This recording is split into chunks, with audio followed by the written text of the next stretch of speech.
고린도전서 12장 12절 말씀 우리 한 목소리로 읽도록 하겠습니다. 몸은 하나인데 많은 지체가 있고 몸에 지체가 많으나 한 몸인가 같이 그리스도도 그러하니라. 아멘. 할렐루야. 이렇게 신년 특별 새벽 기도회를 이렇게 첫날을 새벽을 깨우신 여러분들을 환영하고 축복합니다.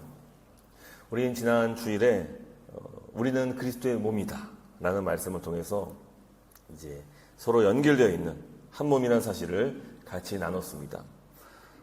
그리고 오늘 이제 본문 12절 한 구절을 갖고 함께 그 말씀의 비밀을 한번 캐내어 보기를 원합니다. 12절 말씀을 다시 한번 보시면은 몸은 하나인데 많은 지체가 있고 몸에 지체가 많으나 한 몸인과 같이 그리스도도 그러하니라 이렇게 말씀하고 있습니다. 여러분 이 성경 전체를 통틀어서 성경에서 이제 한 몸으로 비유하는 관계가 딱 두 개가 있습니다. 그 하나가 바로 남자와 여자가 한 몸을 이루어서 부부 생활을 하는 그것을 가리킨 이제 한 몸에 대한 비유를 하고요. 또 나머지 하나의 비유가 바로 교회가 그리스도 안에서 한 몸이다 라는 그 비유를 말씀하고 있습니다. 그래서 이 에베소서에서 사도 바울이 그 남자와 여자 부부 관계의 그 비유를 가지고 이 교회가 한 몸이라는 사실을 더욱더 풍성하게 이제 가르치는 또 비유로 설명하는 그런 부분도 있는데요. 사실은 이 남자와 여자 부부 사이의 그 관계보다 더 비로소 진정한 한 몸인 관계는 성경 전체에서는 유일합니다. 하나입니다. 바로 교회입니다. 교회. 예수 그리스도와 우리가 서로 연결되어서 긴밀하게 연결되어서 한 몸을 이루었다. 사실은 이것이 참된 한 몸으로서의 모습이고 그 한 몸을 가장 잘 표현하고 있는 우리 인간 관계가 무엇이냐 할 때 바로 부부 관계가 되는 것입니다. 그러면 여러분 이 교회로 우리가 함께 모여서 신앙생활을 한다는 것은 사실은 성경의 전체적인 측면에서 특별히 예수 그리스도의 말씀 가운데서 가장 표현하고 싶은 이 교회야말로 진정한 한 몸이다 라는 것을 담아내고 있다는 것을 여러분 기억하시고 오늘 말씀을 함께 같이 나눴으면 좋겠습니다. 이 논리적으로 지난주 말씀을 했지만 논리적으로 한 몸임과 같이 그리스도도 그러하니다 라고 하기보다는 사실은 한 몸인과 같이 한 몸인과 같이 교회도 그러하니다 이렇게 해야지 문맥적으로 자연스럽습니다. 논리적으로 맞습니다. 왜냐하면 우리 머릿속에는 예수님은 교회의 머리가 되신다 이런 이해가 있고 교회는 몸이다 라는 이해가 있기 때문입니다. 그런데 바울은 파격적이게도 그리스도도 그러하니다 라고 하면서 이 교회라는 말 대신에 그리스도를 넣는 것입니다. 왜 이렇게 바울이 이야기했는지 오늘 한번 잠깐 살펴보겠는데 사실은 이 짧은 문장, 이 12절 말씀의 짧은 문장에는 이 교회가 무엇인지에 대한 아주 위대한 계시의 말씀이 담겨져 있습니다. 왜 바울은 교회를 가리켜서 그리스도라고 불렀을까요? 이 신학의 뿌리는 이 바울이 예수님을 처음 만났던 그 사도행전 9장에 나온 그 다메섹 도상의 이야기로 넘어가야 우리가 알 수 있습니다. 이 바울은 사실은 그 사도행전에서는 사울이라는 표현을 쓰죠. 청년 사울은 원래 어떤 사람이었습니까? 그는 정통한 유대교의 바리새인 중에서도 바리새인이었습니다. 그는 예수 믿는 사람들을 장멸하기 위해서 예루살렘으로부터 다메섹까지 그냥 기세가 등등해서 한 걸음에 달려갈 정도로 그는 정말로 교회를 박해했던 그런 사람이었습니다. 그때 그가 가는 도중에 하늘에서 강력한 빛을 경험하게 됩니다. 그리고는 예수님의 음성을 듣게 됩니다. 그때 예수님께서 뭐라 말씀하십니까? 사울아 사울아 내가 어찌하여 나를 박해하느냐 라고 말씀하세요. 사울아 사울아 네가 어찌하여 교회를 박해하느냐 네가 어찌하여 성도들을 괴롭히느냐 라고 말씀할 수도 있었는데 예수님은 그렇게 말씀하지 않았습니다. 사울아 사울아 네가 왜 교회를 박해하느냐 나를 박해하느냐. 교회와 예수님을 한 몸으로 예수님께서 말씀하신 겁니다. 이때부터 바울은 교회에 대한 인식이 완전히 정립이 되었습니다. 그렇구나. 교회는 단순히 예수님과 떨어져 각기 독립체로 존재하는 것이 아니라 교회가 곧 예수 그리스도고, 이 교회를 건드리는 것은 곧 예수님의 몸에 손을 대는 거구나 라는 것을 알게 되었습니다. 이때 깨달은 진리가 조금 어려운 말로 토투스 크리스토스라고 부릅니다. 즉 온전한 그리스도라는 그런 뜻입니다. 온전한 그리스도. 자, 머리가 되신 예수님과 몸의 지체가 된 교회가 합쳐져야 온전한 그리스도를 이룬다는 그런 뜻입니다. 그래서 바울은 오늘 본문에서 담대하게 말하는 겁니다. 교회가 곧 그리스도다. 그리스도 몸된 교회가 진정한 한 몸으로 연합된 신비한 그리스도와 한 몸된 교회다 라고 말하는 것입니다. 사랑하는 성도 여러분, 우리가 교회에 온다는 것은 단순히 저기 스테트라 무르니에 있는 그 건물에 모인다 라고 하는 것은 아닙니다. 우리가 성도를 만난다는 것은 김 집사님, 김 권사님을 만나는 것이 아니라 이 땅에 현존하는 예수님의 몸을 만나는 것입니다. 왜 그렇습니까? 우리 안에 누가 계시죠? 성령님이 계시고 성령 안에서 우리가 그리스도와 연결되었기 때문입니다. 그래서 요한복음 15장 말씀 보더라도 내가 너 안에 그리스도가 내 안에 거하면은 비로소 열매를 많이 맺나니 라고 말씀하시면서 그 바로 14장에 성령에 대한 이야기를 하십니다.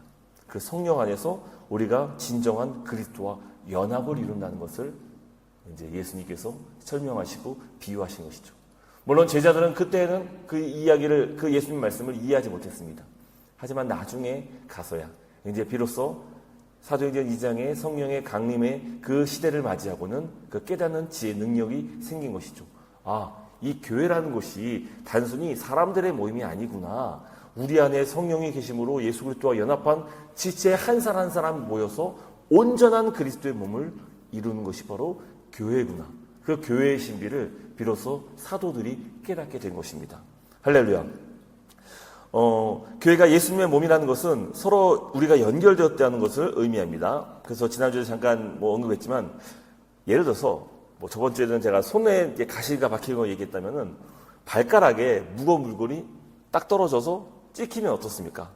아예 아파. 너무 아프죠. 예. 혹은 이렇게 가다가 이 모서리 같은 데다가 푹 부딪히면은 막 정말 찢어질 정도의 고통이 느껴집니다.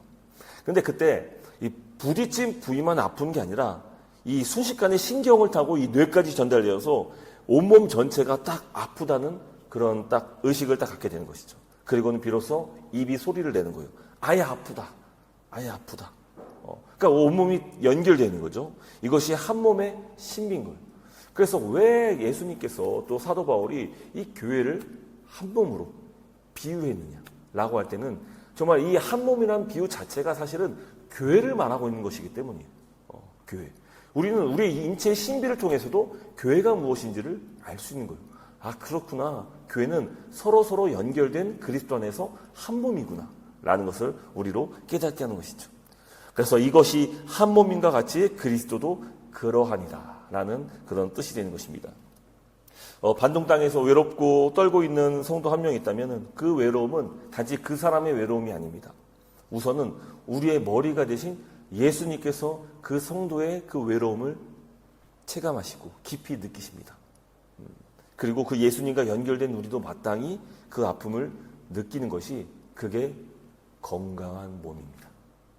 여러분, 만일요 내가 손가락이 부러졌는데 그 손가락이 부러졌다는 사실을 인지하지 못하다면 그것은 손가락과 내 신경이 끊어졌다는 것을 얘기하는 거예요.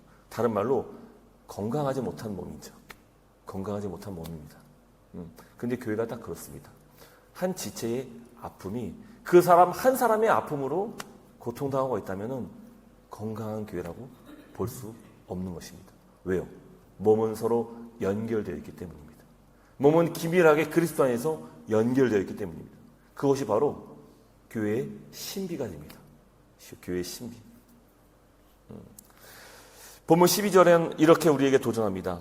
너희는 그리스도의 지체다. 그 멤버다. 너희는 그리스도의 멤버다. 이 지체란 말은 바로 팔, 다리, 눈, 코, 입 이것을 말합니다. 여러분, 눈이 구경만 할 수 있습니까? 손이 팔짱만 끼고 있습니까? 몸이 붙어 있다면 움직이게 되어 있습니다. 건강한 몸이라면 건강하게 머리가 지시하는 대로 손과 발이 함께 움직이게 되어 있습니다. 피가 돌면서 전체 혈액순환이 잘 되면서 우리 몸이 신진대사가 모두 다 원만하게 원활하게 돌아가야 되는 것이죠. 오늘 하루 이렇게 말씀 한번 적용해 봤으면 좋겠습니다. 옆에 있는 지체가 곧 예수님의 몸이고 그리고 곧 나와 한 몸이다. 이런 생각들, 이런 인식들, 이런 것들이 우리 안에 계속해서 말씀을 통해서 누적되기 원하고 오늘 우리 삶에서도 오늘 우리 교회 지체 가운데 힘들어가고 있는 지체는 있지는 않은지 혹은 아픔 가지고 또 고통 속에 있는 지체가 있지는 않은지 이 교회와 한 몸됨이 끊어져 버린 채 지금 홀로 외로이 견디고 있는 그런 분들은 있지는 않은지 한번 생각해 봤으면 좋겠습니다. 그리고 기억하십시오. 그분에게 예수님의 피가 흐르는 예수님의 몸이라는 사실을 기억하시길 바랍니다. 그래서 예수님께서 이 교회를 가리킬 때 뭐라고 하십니까? 자기 피값으로 사신 교회라고 부르는 것입니다. 예수님의 피로 사신 교회. 다른 말로 여러분 인간의 관계, 인간 관계 가운데서 가장 뗄래야 뗄 수 없는 그런 관계가 어떤 관계입니까? 대부분 혈연 관계라고 합니다. 혈연 관계. 피로 맺은 관계는 절대로 이게 사람의 정으로 뗄래야 뗄 수 없는 관계가 바로 혈연 관계. 그렇죠? 그래서 부모 자식 간의 관계가 끊어지기가 어려운 거예요. 그래서 부모가 그 자식이 얘기하는 걸 다 들어줄 수밖에 없는 것이 이 피로 맺은 관계이기 때문입니다. 또 우리가 또 전쟁터에 가서 또 전우들과의 그 관계가 또 이렇게 끈끈하죠. 특히 그 목숨을 걸고 함께 전쟁을 치렀던 그 전우들과의 관계가 평생 갈 수밖에 없는 이유가 무엇입니까? 바로 이 피로 이 전쟁을 넘었기 때문에 그래서 전우애가 그 안에 생긴 거예요. 피로 맺은 관계이기 때문입니다. 근데요, 세상 그 어떤 모든 관계를 통틀어서 가장 끊어질래야 끊어질 수 없는 관계가 있다면 그것은 바로 예수 그리스도의 피로 맺어진 관계라는 사실을 여러분 기억하시기를 주님 이름으로 축복합니다. 이게 머릿속으로는 우리가 이해는 됩니다. 또 이것이 가슴까지 사실은 올 수 있습니다. 근데 이 말씀을 갖고 내가 삶으로 살아내는 것까지는요, 사실은 쉽지 않다는 것이. 그래서 세상에서 가장 긴 여행이 머리에서부터 가슴까지의 여행이고, 그리고 더 길고 긴 멀고 먼 여행은 가슴으로부터 우리의 삶으로 연결되는 그 여행입니다. 그래서 여러분 꼭 기억하시기를 바라며 우리의 말씀을 맺도록 하겠습니다. 이 반석교회는 건물도 아니고 조직도 아닙니다. 이곳은 반둥 땅에 세워진 예수님의 육체, 예수님의 몸입니다. 세상 사람들은 하나님을 볼 수 없지만 우리는 그렇지 않아요.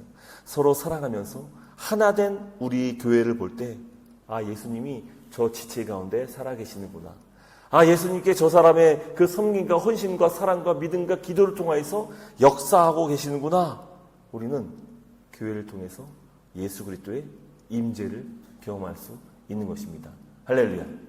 오늘 나의 삶이 다른 사람들에게 예수 그리스도의 임재를 보여줄 수 있기를 간절히 소망합니다.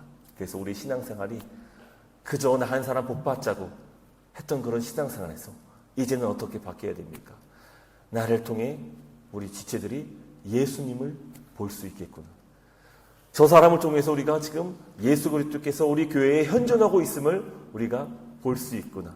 라는 마음가짐을 가지고 오늘 하루도 그리스도의 말씀 가운데 거하면서 성령이 인도하신 대로 살아갈 수 있는 그런 거룩한 몸 될 수 있기를 주님의 이름으로 축복합니다.